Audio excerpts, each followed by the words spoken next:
जो घोसी में समाजवादी पार्टी के चुनाव लड़ रहे हैं राजीव राय, बड़े मुखर समाजवादी पार्टी के प्रवक्ता हैं और ज़्यादा बोलने के कारण, तीखा बोलने के कारण, मोदी सरकार पे हमला करने के कारण इनकम टैक्स की उनके छापे पड़े, बहुत परेशान किया गया। तो मोदी सरकार ने समाजवादी पार्टी के जिन नेताओं को सबसे ज़्यादा प्रताड़ित किया है उसमें राजीव राय भी हैं जो घोसी के चुनाव लड़ रहे हैं। लेकिन बलिया में शायद भाजपा घबराई हुई है, इसीलिए नेताओं को लाया जा रहा है और दलित वोट बड़ा मायने रखता है। अब्दुल, दलितों में बलिया के अंदर जो रिपोर्ट्स आ रही हैं, संविधान का मुद्दा भयंकर छाया हुआ है। तो मिससे बलिया के एक पत्रकार कल कह रहे थे कि 50% से ज़्यादा दलित इस बार गठबंधन की तरफ जा रहा है। अगर ये सीन हुआ तो सनातन पांडे शायद हमको अगली लोकसभा में दिखाई देंगे, जीत लगभग तय मानेंगे। नमस्कार, 4 PM में आप सभी का स्वागत है। मैं हूं आपके साथ अब्दुल करीम। 7 चरणों का जो चुनाव है वो अंतिम जो चरण है वो 1 जून को होना है। यह आखिरी चरण है। प्रचार का आज अंतिम दिन है और जोर शोर से इंडिया और एनडीए गठबंधन ने जमकर पूर्वांचल की 13 सीटों पर प्रचार किया है। और बलिया, जी हाँ, जिसको बागी बलिया भी कहते हैं, क्रांतिकारियों की ये धरती है, इसलिए इसको बागी बलिया कहा जाता है। और आखिरी चरण में बलिया में भी चुनाव होना है। तमाम सीटों की हम लोगों ने बात की, जिसमें ये जो बलिया कई सीटें जो फंसती हुई नज़र आ रही है उसमें बलिया भी है, क्योंकि जो पिछला चुनाव आपने देखा था 2019 का चुनाव, वो मात्र 14-15 हज़ार वोटों से हार जीत वहाँ पर हुई थी। बीजेपी जीती थी 14-15 हज़ार वोटों से। तो इस बार ये कहा जा रहा है कि जो बलिया सीट है वो बहुत मुश्किल है बीजेपी के लिए। वहाँ पर जो भारतीय जनता पार्टी ने इस बार उतारा है पूर्व प्रधानमंत्री चंद्रशेखर के पुत्र नीरज शेखर को बलिया से बीजेपी ने प्रत्याशी बनाया है। और समाजवादी पार्टी की तरफ से है सनातन पांडे, ललन सिंह यादव, जिनको बीएसपी ने उतारा है। और ये कहा जा रहा है कि ललन सिंह यादव जो है वो विपक्ष यानी कि इंडिया अलायंस का बड़ा नुकसान करते हुए वहाँ पर दिखाई दे रहे हैं। तो जातीय समीकरण है उसकी भी हम बात कर लेते हैं, उसके बाद हम चर्चा करेंगे। जातीय समीकरण वहाँ का यह है कि जो ब्राह्मण समाज है वो 15% यानी 3 लाख के आसपास वहाँ पर है, और जो राजपूत समाज है वो 13% है। वही भूमिहार, उसकी भी अच्छी आबादी है, करीब 1.5 लाख भूमिहार वहाँ पर है। और जो मुस्लिम मतदाता है वो वहाँ पर थोड़ा कम है, 1 लाख 1.5 लाख के आसपास वहाँ पर मुस्लिम मतदाता है। तो इस बार बलिया की जनता क्या चाह रही है, बलिया का मूड क्या है, इस पर हम चर्चा करेंगे। हमारे साथ 4 PM के संपादक संजय शर्मा जी हमारे साथ हैं। सर, क्या आपको लग रहा है कि जैसे कि हम लोगों ने कई सीटों पर चर्चा किया और कई सीटें जो फंसती हुई नजर आ रही, उसमें एक बलिया भी है, और जो पिछला चुनाव आपने देखा कोई बड़ी जीत नहीं थी, इस बार क्या लग रहा है आपको? सर, इसको बागी बलिया भी कहते हैं जी। इसके तेवर जो है बलिया के लोगों के बड़े बगावत वाले हैं। मैं गया था एक बार, तो वहाँ पे पान की दुकान पे, चाय की दुकान पर बहुत राजनीति बड़ी मुखर होके मिलेगी। बिहार का बॉर्डर है तो बिहार में वैसी भी राजनीति तेज होती है। इस बार समाजवादी पार्टी ने प्रयोग बहुत बढ़िया किया है। पिछली बार 2014 में लहर थी, 2019 में सर्जिकल स्ट्राइक थी, पुलवामा था, राष्ट्रवाद हिलोरे ले रहा था, तब भी सनातन पांडे 15,000 वोटों से हारे थे। और वहाँ के लोगों से आप मालूम करिए, वहाँ के लोगों से बातचीत करिए, तो वो खुलेआम कहते हैं कि उनको हराया गया था। वो जीत गए थे, रिकाउंटिंग हुई, फिर सनातन पांडे को हराया गया था। ऐसी कई जगह खबरें आई। सनातन पांडे बड़े जुझारू नेता हैं बलिया के। तो इस बार जो टिकट दिया गया, और जैसा कि आपने जातिगत आंकड़े बताए हैं कि वहाँ पे 3 लाख ब्राह्मण 15% और 2.25 लाख राजपूत हैं। राजपूत चूंकि नीरज शेखर खुद हैं। अगर हम सनातन पांडे का वोट बैंक देखते हैं तो 3 लाख ब्राह्मण, लगभग 1.5 लाख भूमिहार, लगभग 2 लाख यादव, 1.5 लाख मुस्लिम। ये वोट बैंक यानी आप सब जोड़ेंगे तो 3 लाख और 1.5, 5 लाख, 7 लाख, 8.5, 9 लाख वोट बैंक बनता है। सनातन पांडे का 18 लाख वोटर हैं। ये मोटा मोटा वोट बैंक हम देख रहे हैं सनातन पांडे के साथ है। दूसरा, अगर बलिया में इतनी हालत खराब नहीं होती नीरज शेखर की, तो वहाँ पे नारद राय, राम इकबाल सिंह, इन सबको चुनाव से 2 दिन पहले ज्वाइन कराया जा रहा है। वो बड़ी मेहनत की गई कि नारद राय किसी तरह छोड़ के आ जाएं। जुझारू नेता रहे हैं नारद राय, मंत्री रहे मुलायम सिंह सरकार में, तो बड़ी कोशिश की गई कि नारद राय किसी तरह आ जाएंगे तो भूमिहार मैनेज हो जाए। लेकिन भूमिहार के नाम पर राजीव राय ने इस इलाके में बड़ा काम किया है। जो घोसी में समाजवादी पार्टी के चुनाव लड़ रहे हैं राजीव राय, बड़े मुखर समाजवादी पार्टी के प्रवक्ता हैं और ज़्यादा बोलने के कारण, तीखा बोलने के कारण, मोदी सरकार पे हमला करने के कारण इनकम टैक्स की उनके छापे पड़े, बहुत परेशान किया गया। तो मोदी सरकार ने समाजवादी पार्टी के जिन नेताओं को सबसे ज़्यादा प्रताड़ित किया है उसमें राजीव राय भी हैं जो घोसी के चुनाव लड़ रहे हैं। तो भूमि आरोप पर वहाँ बहुत अच्छा प्रभाव है। दूसरा, मुख्तार अंसारी के परिवार का, अफजाल अंसारी का, वहाँ पे उनका राय में और मुख्तार अंसारी के परिवारों में बड़ा, भूमियारों में बड़ा अच्छा संबंध रहे हैं। तो मुझे लगता है कि नीरज शेखर का विरोध वहाँ के मौजूदा सांसद जो है वीरेंद्र सिंह मस्त निकल ही नहीं रहे थे, पूर्व मंत्री हैं शुक्ला जी वो नहीं निकल रहे थे। तो भारतीय जनता पार्टी के नेता नीरज शेखर को टिकट दिए जाने से बहुत नाराज थे शुरुआत में। और नीरज शेखर के कोई वर्किंग चंद्रशेखर के वो परिवार से आते हैं, पुत्र हैं, ये तो एक छवि मानी जा सकती है।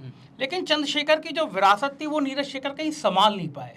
तो उनको ये ठीक है चंद्रशेखर के नाम पे वो राजनीति करते रहे, हर पार्टी चंद्रशेखर के नाम पे उनको एडजस्ट करती रही, राज्यसभा भेजती रही, लेकिन जो एक चंद्रशेखर की छवि की जो विरासत होती है वो नीरज शेखर कभी बना नहीं पाए। और बलिया इस बार लोग फंसी हुई कह रहे हैं। मुझे लग रहा है बलिया में सनातन पांडे का चुनाव बहुत अच्छा चल रहा है। नारद राय इकबाल सिंह का शामिल कराना बीजेपी का ये इस बात का प्रतीक है कि बीजेपी घबराई हुई है। राम इकबाल सिंह भी तेसरा नेता थे बीजेपी के, छोड़ के सपा में आ गए थे, फिर वापस बीजेपी में चले गए।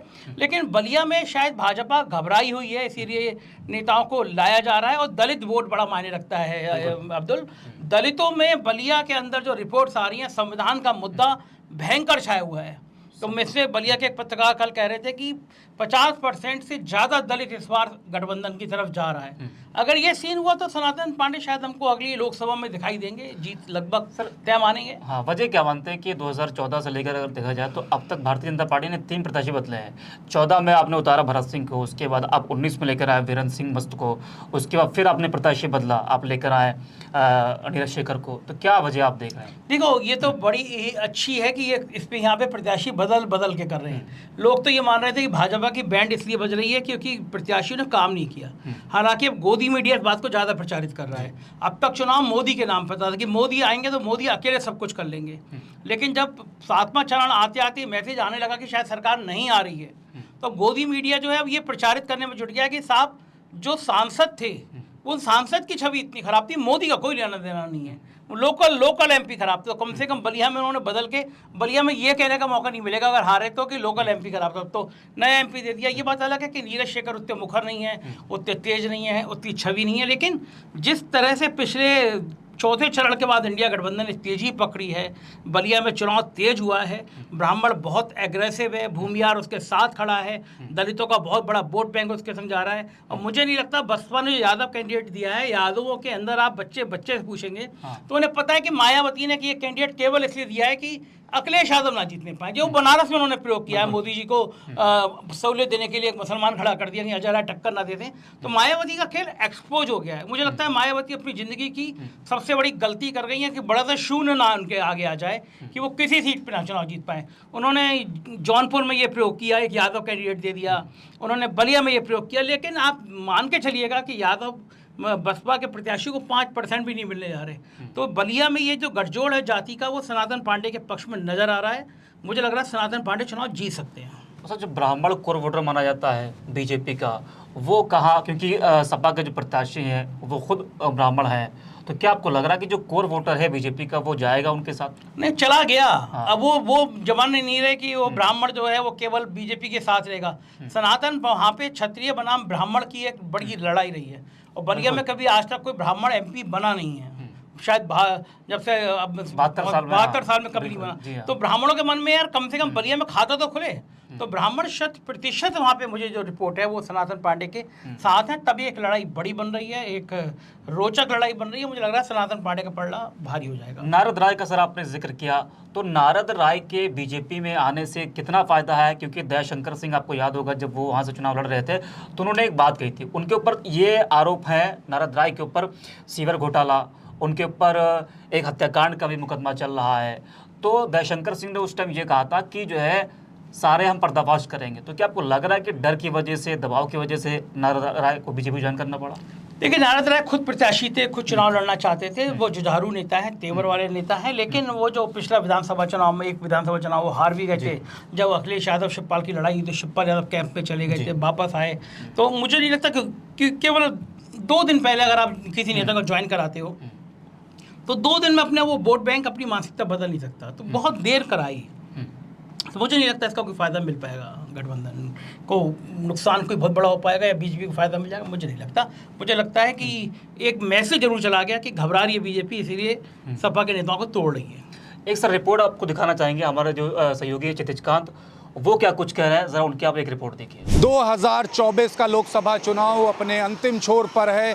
1 जून को मतदान होना है 7वें चरण का और 4 जून को देश अपना प्रधानमंत्री चुनने जा रहा। लगातार आप देख रहे हैं माहौल, बलिया की बात कर ले, घोसी की बात कर ले, अगर बात कर ले गाजीपुर की, वाराणसी की, एकदम ज़बरदस्त माहौल बना हुआ है। अगर बलिया की बात की जाए तो बलिया में आप देख रहे हैं समाजवादी पार्टी के प्रत्याशी इंडिया गठबंधन से सनातन पांडे हैं। इनके सामने आप देख रहे हैं लल्लन सिंह यादव बसपा से उम्मीदवार हैं और नीरज शेखर भारतीय जनता पार्टी से।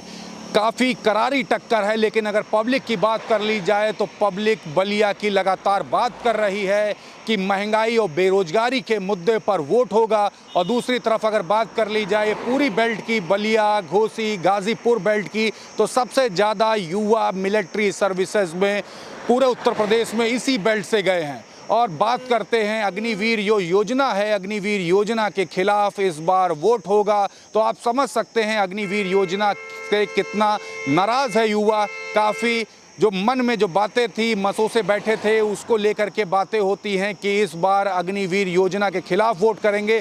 और जो मिलिट्री सर्विसेज जो हैं, जो इस तरीके से पहले जितने साल की सर्विस होती थी उस साल की सर्विस होनी चाहिए, इसलिए भी इंडिया गठबंधन को काफ़ी सपोर्ट करने की बात करते हैं। बलिया की अगर बात कर ली जाए तो यहाँ पर पब्लिक जो है वो ग्राउंड स्तर पर अलग अलग हिस्सों में अगर मैंने बात की है तो सबसे बड़ा मुद्दा महंगाई ही रहा है, बेरोजगारी रहा है। लोग यहाँ तक के बात करते रहे कि कोरोना काल में जो वैक्सीन जो लगवाई गई, उस वैक्सीन में आखिरकार जो वैक्सीन बनाने वाली जो कंपनियां थी उन्होंने कह दिया कि वैक्सीन जो थी वो कहीं ना कहीं उसमें गड़बड़ी की बात हुई। और उसके बाद आपने देखा किस तरीके से कोविड वैक्सीन लगने के बाद जो सर्टिफिकेट जो जारी हुए थे उससे प्रधानमंत्री मोदी की जो तस्वीर थी वो हटी। तो उसको लेकर के काफ़ी नाराज़गी थी कि हमारे जो जीवन के साथ खिलवाड़ क्यों किया गया। दूसरी अगर बात कर ले तो सबसे ज़्यादा यहाँ से मगर मजदूर तबका है तो गुजरात, मुंबई, दिल्ली, यहाँ सभी रोजगार करने गए थे। कोविड के दौरान सभी को पैदल वापस आना पड़ा। इसको लेकर के भी काफ़ी नाराज़गी रही। और जो नोटबंदी हुई, यहाँ पे अगर मैंने बात किया व्यापारी वर्ग से तो नोटबंदी को लेकर के खासा नाराज़गी रही। अब देखने वाली बात यह है कि तमाम सारे जो मुद्दे जिन पर पब्लिक ने बात की है, 1 जून को मतदान कितने प्रतिशत बलिया में होता है और 2024 का लोकसभा चुनाव जो अंतिम छोर पर जो चल रहा है, 4 जून को प्रधानमंत्री की कुर्सी पर कौन बैठेगा। जुड़े रहिएगा सभी अपडेट के लिए 4 PM न्यूज़ नेटवर्क के साथ। मैं हूं क्षितिज कांत, कैमरा पर्सन शुभम के साथ। धन्यवाद। तो आपने ये रिपोर्ट देखा हमारे सहयोगी क्षितिज कांत की। सर, जैसा कि जो चर्चा है कई दिनों से कि नारद राय, वो पहले था कि अखिलेश यादव को लेकर शिकायत थी कि उन्होंने उनका नाम नहीं लिया, बल्कि कई दशकों से वो सपा के साथ थे। वजह क्या मानते हैं कि उनको छोड़कर आना पड़ा बीजेपी के साथ? देखिए, ये कोई मुद्दा नहीं है कि मेरा नाम नहीं लिया। कई बार नेता हड़बड़ी में नाम भूल जाते हैं। नारद राय की रूपरेखा पहली बन रही थी। बीजेपी बहुत दिनों से काम कर रही थी। जब बलिया से रिपोर्ट आ रही थी कि नीरज शेखर चुनाव हार रहे हैं तो बलिया पे एक ऑपरेशन अमित शाह चल रहा था कि किसी तरह, और ये बड़ी मजेदार बात है, जब चुनाव जिताना हो तो कांग्रेस के लोग तोड़ लाओ, बीजेपी के लोग पीछे रह जाएं, सपा के लोग तोड़ लाओ। तो ये भारतीय जनता पार्टी के अंदर पूरे तो कांग्रेस ही भर गए आके। ओरिजिनल बीजेपी वाले बहुत नाराज हैं, इस बात से चिड़े रहते हैं। अब नारद राय के आने से, राम इकबाल सिंह के आने से जो लोग बीजेपी में इनका विरोध कर रहे थे, अब वो क्या कहेंगे, हमारे यहाँ तुम आ गए। एंड टाइम पे ना ये सब चीज़ें प्रयोग कभी कभी नुकसान भी हो सकते हैं। तो कोई बहुत बड़ा फायदा मिल जाएगा ऐसा आने से चुनाव से ठीक पहले, मुझे लगता नहीं है। सनातन पांडे सर 5 बार वो विधानसभा को चुनाव लड़े, लेकिन 5 बार वो हार गए। क्या आपको लगता है कि इसका असर भी दिखेगा? देखिए, सहानुभूति बनती है आदमी की कि भाई 5 बार लड़ा है, हर बार हारा है, यार एक बार वोट दे दो। और पिछली बार तो बड़ा इतिहास से हुआ ना, 2019 की इतनी जबरदस्त लहर में सिर्फ 15,000 वोटर्स, 15,000 से हारे, वो भी वहाँ पे बेईमानी का आरोप रखते हैं। तो लोगों की सहानुभूति का जो फैक्टर होता है वो भी सनातन पांडे के साथ बहुत ज़्यादा है। सर, सहानुभूति की बात आपने की, तो सहानुभूति एक तो सनातन पांडे के साथ में एक मुख्तार फैक्टर, वो कितना काम करेगा? मुख्तार फैक्टर भी बहुत ज़्यादा काम कर रहा है, क्योंकि मुख्तार अंसारी के भूमियारों से रिश्ते बहुत अच्छे थे। तो मुझे लगता है कि ये प्रयोग जो है वो एकदम फिट होगा, क्योंकि भूमियारों में सेंटीमेंट्स हैं कि यार हमारी एक गठबंधन था वो तोड़ा गया, और मुख्तार ने भूमियारों के बहुत सारे काम किए हैं। तो वहाँ ब्राह्मण, वहाँ भूमियार, ये सब एकजुट रहेगा, ये मुझे लगता है, यकीन है। तो सर आपका शुक्रिया जुड़ने के लिए हमारे साथ। तो आपने सुना 4 PM के संपादक संजय शर्मा जी, जो हम उनसे बात कर रहे थे अभी, और जिस तरह से उन्होंने बताया कि बलिया सीट जो है वो बुरी तरह से फंसी हुई नजर आ रही है। मात्र 15,000 वोटों से जीत हुई थी पिछली बार बीजेपी के प्रत्याशी के, तो कोई इतनी बड़ी जीत नहीं थी वो। तो इस बार ये कहा जा रहा है कि जिस तरह से पूर्वांचल की कई सीटें फंसी हुई है, उसमें एक बागी बलिया भी है जो क्रांतिकारियों की धरती है। तो बलिया की जनता इस बार क्या फैसला करती है, ये तो खैर 4 जून के नतीजे बताएंगे। फिलहाल के लिए इतना ही, आप देखते रहे 4 PM।